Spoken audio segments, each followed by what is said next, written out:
Сонгон хайрхан дүүргийн 21-р хороо үүд удагт ирсэн байж байна.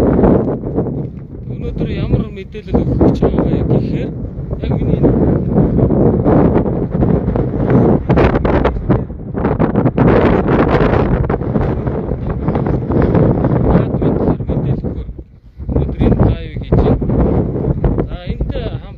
өнөөдрийн гүйдлэн удагт баяр наадмын бэлтгэл ажлыг бас давхар үзээд явж байна гэдгийг хэлье.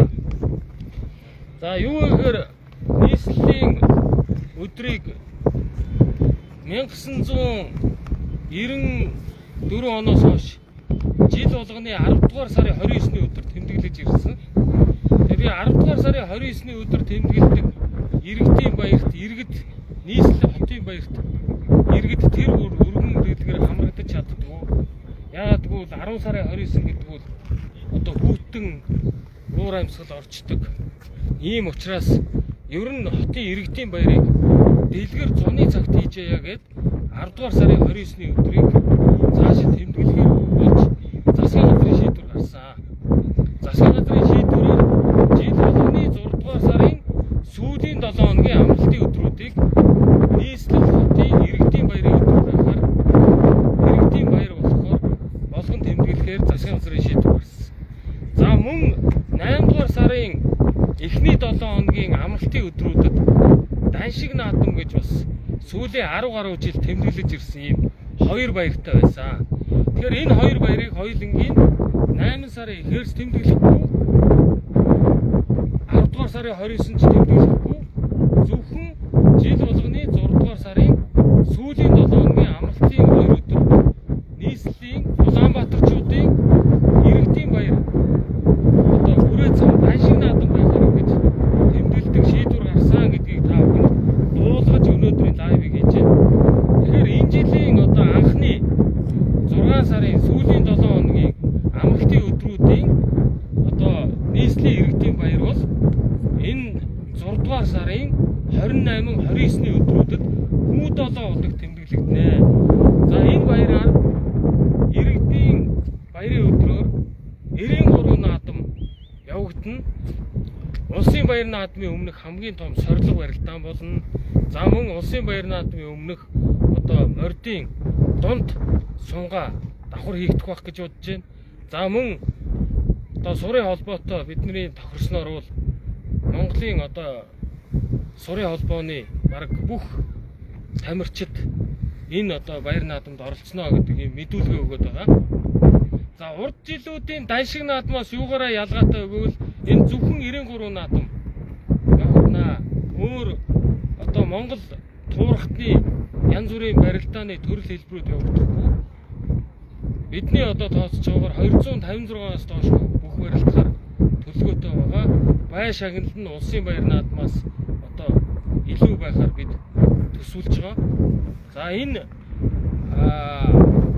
6 насны морд уралт нь за тэгээд Монголын сурын холбооны бүх одоо тамирчид өргөнөөр оролцоно гэдэг ийм мэдүүлэг гаргаж байгаа гэдгийг та бүхэн хэлье. За ингээ 2 өдөр нээлтийн арга хэмжээ болно. Нээлтийн дараа одоо юуны цамын ёслол бурхны шашны зан үйлүүд хийгдсэний дараа үндэсний баяр наадмын 1-ийн даваа явагдана. За тэр өдөртөө 2-ийн даваа явагдана. За маргааш өдөр нь мөн үндэсний бүхийн барилдаа үргэлжилж явагдана. Үндэсний бүхийн барилдаа дууссанаар 2 дахь өдөр орооны хаалтын арга хэмжээ одоо гала концерт явагдах бид төлөвлөсөн байгаа гэдгийг хэлье. Тэгэхээр та бүхэнд яагаад бид нар энэ нийслэлийн иргэдийн баяр хүрээ даншиг наадмыг ингээд жил болгон 6 сарын сүүлийн 7 хоног зохион байгуулахаар төлөвлөсөн бэ гэхээр Улаанбаатар хот маань өөрөө аялал жуулчлалаас тодорхой орлого олдгоо. Тэр утгаараа бид үндэсний баяр наадамтай адилхан ийм нэг ивент арга хэмжээг бий болгоё гэдэг ийм том зорилго тавьж байгаа. Бид нар бас аялал жуулчлалын компаниудтай уулзаж 2026 хүрээ даншиг наадмыг одоо аялал жуулчлалын бүтээгдэхүүнүүдийг цаашид өргөн дэлгэр сурчилж олон жуулчид ирэх боломжуудыг нээгээрэй гэдэг ийм зүйлийг бас аялал жуулчлалын оператор компаниудтай ярьсан байгаа. Бид нар ганцхан одоо улсын баяр наадам буюу 7 сарын сарын 11, 12, 13-ны өдрүүдэд гадны жуулчд одоо тэр болгон одоо олноороо хамрагдаж нээлтийн арга хэмжээ, баяр ёслолын арга хэмжээнүүдэд тэр болгон бүгд эрхийг хүссэн хүн болгон хамрагдаж багтдаггүй. Тийм учраас хоёр ийм одоо баяр наадамтай дүүцгүүц ийм ивент арга хэмжээг бий болгоё гэдэг ийм зорилго тавьж байгаа. Энэ нь өөрөө нөгөө талдаа хотын эдийн засгийг тэтгэнэ гэдэг ийм бид нар бас урьдчилан тооцоо гаргасан гэдгийг та бүхэнд хэлье.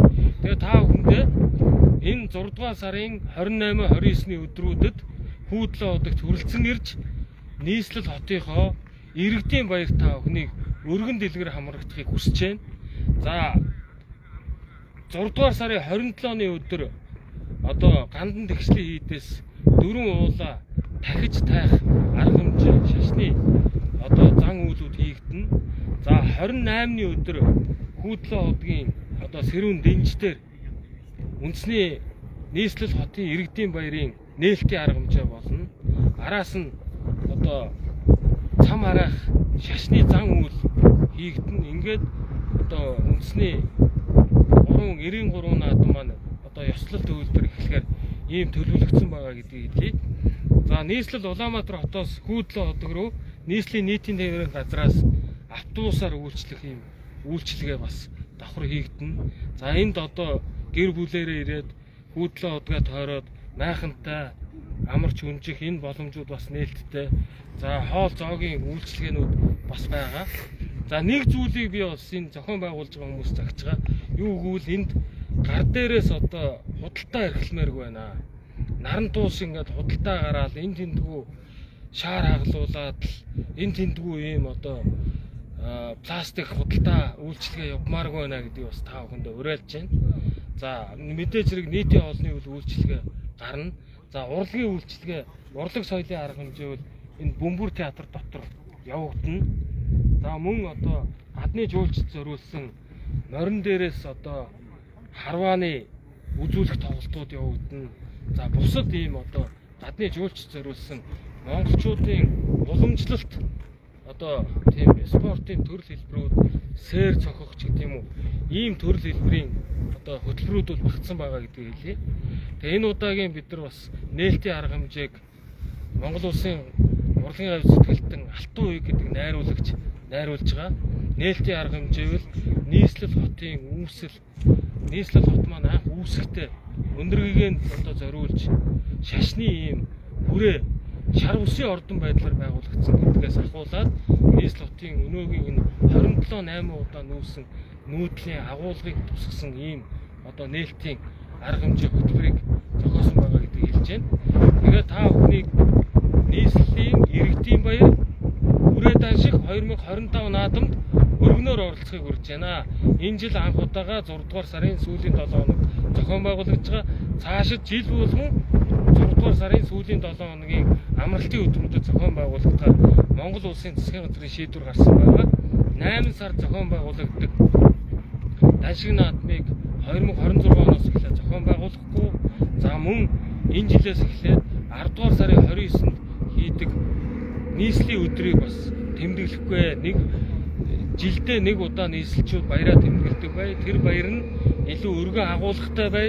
Тэр баярт нь илүү их жуулчид ирдэг ийм одоо аль жуулчлалыг татсан ийм арга хэмжээ болгоё гэдэг ийм зорилго тавьж байгаа гэдгийг хэлье. Баярлалаа та бүхэнд.